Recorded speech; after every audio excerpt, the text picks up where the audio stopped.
First of all, I would like to thank the Border Environment Cooperation Commission for choosing Tucson, the Environmental Protection Agency, the North American Development Bank, and the University of Arizona for hosting this second forum. That's a very impressive group of stakeholders. Thanks have already been given, but I want to emphasize again, this would not happen without the work of the Mexican Consulate, Visit Tucson, the City of Tucson's Office of Integrated Planning, and I know I saw Irene Ogata here earlier, and the Pima Association of Governments.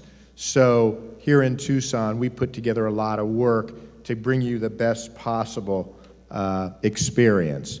And I want to welcome all of you who are coming from Mexico. I am sure you're going to have an enjoyable and productive stay.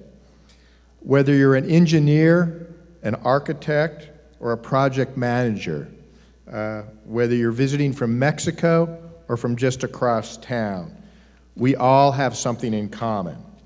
We are residents of a borderland region, a unique area where the culture, policy, geography, and economics of two countries intersect. It's a region of great opportunity if we work together, a place where two countries can share information, and many times this will be new information to both sides, experience, and best practices. It really is a learning ground. And this conference will provide many opportunities for sharing and learning. Our border, as it is drawn as a line, is very arbitrary in its geography. It does not account for floodplains. It does not account for washes. It does not account for the effect of the development of one area on one side of the border as how that may affect the other side of the border. And that's why the work that you're doing here is so important. Tucson has been a leader in incorporating green infrastructure and low-impact developments into our development projects. And just as the people from the city of Tucson who are here will learn from you, you can learn from us. One example is a program called Downtown Links. It's a transportation project, but it includes railroad-related improvements, new roadways, drainage systems, and more multimodal connections.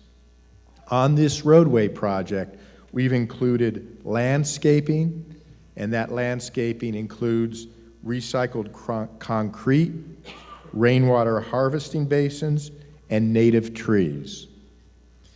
Now, these green policy practices would not have occurred without policy changes implemented by our city government by ordinance. The city of Tucson has adopted a commercial water harvesting ordinance that require developments to meet 50% of their landscape irrigation via rainwater harvesting. Public transportation projects like Downtown Links must incorporate water harvesting and green infrastructure.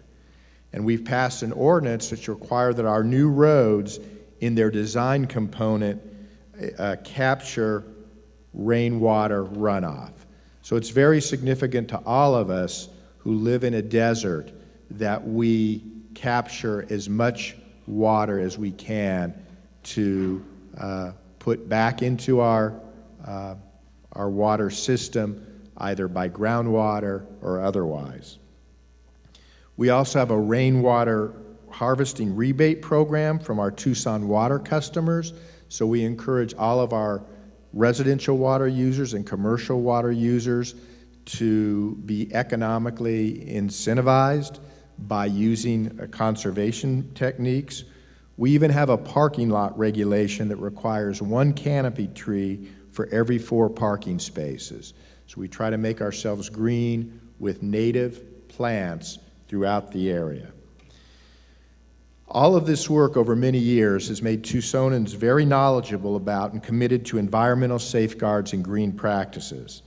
Several neighborhood associations have applied for Pima County neighborhood reinvestment funds to make their neighborhoods safer for pedestrians, bicyclists, and motorists. And I understand you're going to have an opportunity to visit one of those neighborhoods tomorrow, so you'll be able to see the kind of work we're doing in this community. You know, green infrastructure and low-impact development sound like new, complicated terms, but it really is not. It's really going back to some old concepts, working with nature instead of against it, so we can make improvements to our cities. It's planting trees to improve air quality and reduce the urban heat island effect. It's building catch basins to manage stormwater and reduce the mosquito population. It's using rainwater harvesting to conserve water and recycled materials to conserve resources. And it's building sidewalks and planning easements that encourage pedestrian travel. There are many benefits to these practices. Trees bring shade, cooler temperatures, and reduce cooling costs. Catch basins mean cleaner watersheds and rivers. Even something as simple as sidewalks brings healthier residents and increased patronage of local businesses.